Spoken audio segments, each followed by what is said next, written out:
Hello everybody. Please open your butterfly book at page number 54. My school days. Baliganj Government High School was on the eastern side of the Beltala Road police station. Baliganj Government High School chilo Beltala Road থানার পূর্ব দিকে. The southern part of the school was our playground. স্কুলের দক্ষিণ দিকটা ছিল আমাদের খেলার মাঠ. It was surrounded by a lofty wall.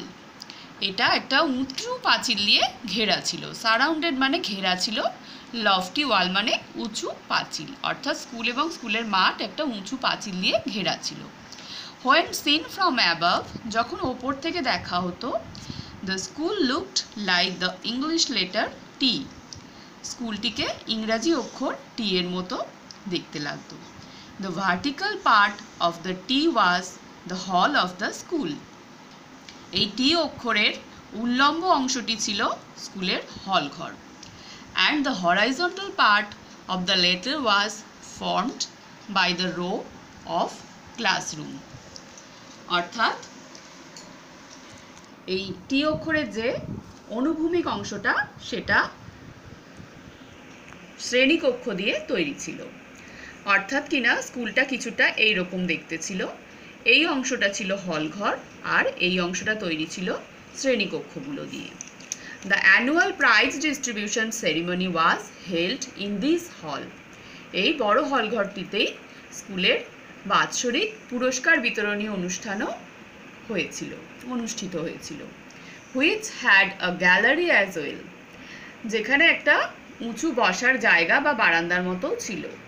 Feasts on occasion of Saraswati Puja were also arranged here. Saraswati পুজোর যে খাওয়া দাওয়ার অনুষ্ঠান সেটাও এখানেই অনুষ্ঠিত হতো.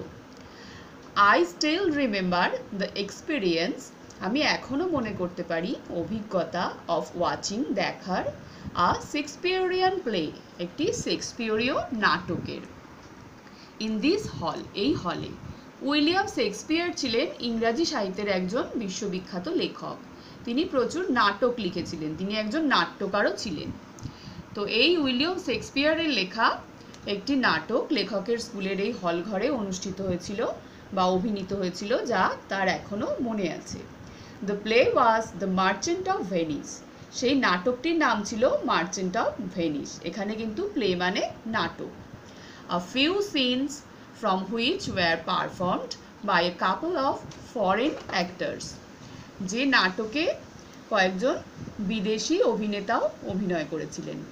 Called Greenberg and Salim. তাদের নাম ছিল গ্রিনবার্গ এবং সালিম.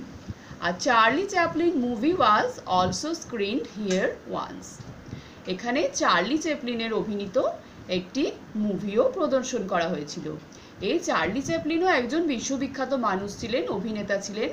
তিনি একদম প্রথম দিকে যখন আমাদের মুভিতে কোনো আওয়াজ থাকতো না, তাকে বলা হতো নির্বাক চলচ্চিত্র, সেই মুভিতে ইনি অভিনয় করতেন. তোমরা টিভিতে নিশ্চয়ই দেখেছো সাদা কালো ছবিতে চার্লি চ্যাপলিন, ওনার একটা ছোট্ট গোঁফ ছিল মাছির মতো, খুব মজার মানুষ ছিলেন. তো এই চার্লি চ্যাপলিনের অভিনীত একটি মুভিও সেই লেখকদের হল ঘরে স্কুলের অভিনয় হয়েছিল, যা তার মনে আছে. ঠিক আছে, এইভাবে তোমরা এটা পড়বে. নতুন যে শব্দগুলো শিখলে তার মানেগুলো আমি তোমাদের লিখে পাঠিয়ে দেব, তোমরা পড়বে. বাই.